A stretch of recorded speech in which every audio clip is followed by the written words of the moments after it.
Okay, so these things are a total pain to get off. There's the two parts that say press up here, so it's on like this. When you press on those, it doesn't really bend the bottom part here. You see there's a little tab, that's what clicks in on each side. So it helps if you do one side at a time and kind of push down in there with your finger and push out. Then it should come up.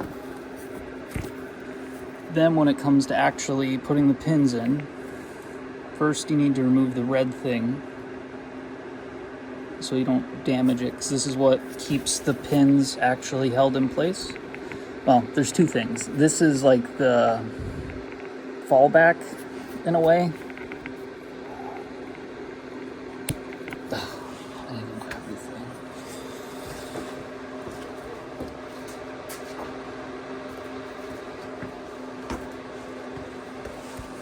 O-ring pick. Kind of just get in there and start it. So that'll come out. Okay, so here's one of the pins pulled out. You can see this little tab right here that sticks out from the pin. That's what holds it in the connector.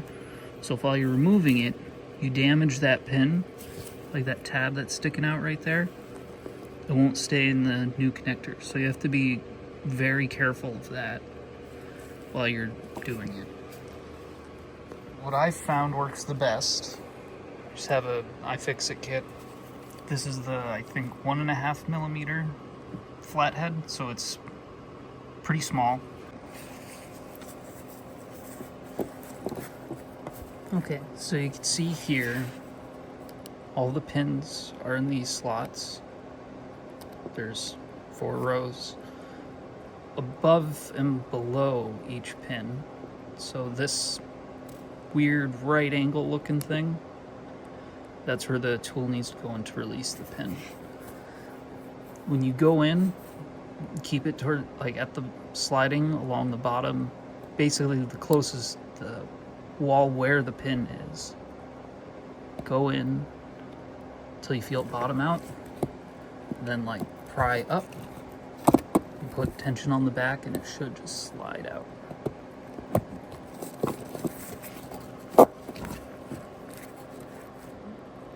There you go. And this one's in better shape than the other one. This is the second one I did. I've done it a few times on this one. You can see it actually still looks pretty good. Then when you go and you put it in again into those holes, you can hear a very slight click. It does look like there's some kind of waterproofing in each pin that isn't populated. So I'm guessing that's going to have to get poked out as well when you put it in the new connector. Okay, so this is the fun part. So this is the back of a TCM connector. It's identical to the smaller one on the PCM. Like, same keying and everything. They're actually the same connector, except the handle part is different and cover. But there's this plate behind all the wires. You can see there's these 4 tabs. There's also 2 more on the back, which you have to get pried up so then this place can get pulled out. Once you do that, which is fun because all these wires are definitely coming straight out of the connector, so this way it just slides back. You can see everywhere there's not a pin, there's that little black thing sticking up. And basically all that does is it goes in and seals a hole where the wire is, because that's what makes the connector waterproof. You have the gasket around the outside here,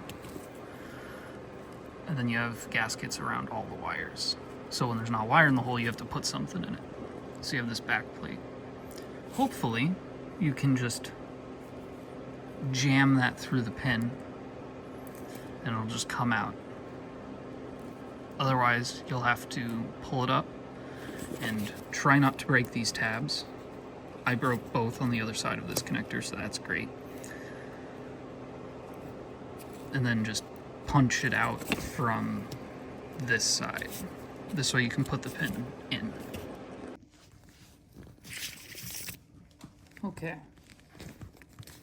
So, here's the pin. You can see the little tab that sticks out.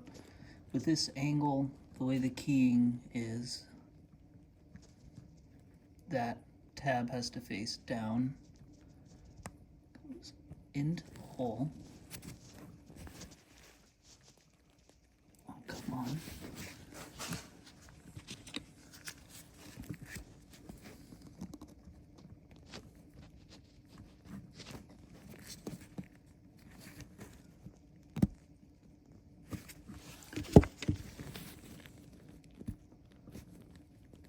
Hopefully you'll be able to hear the click.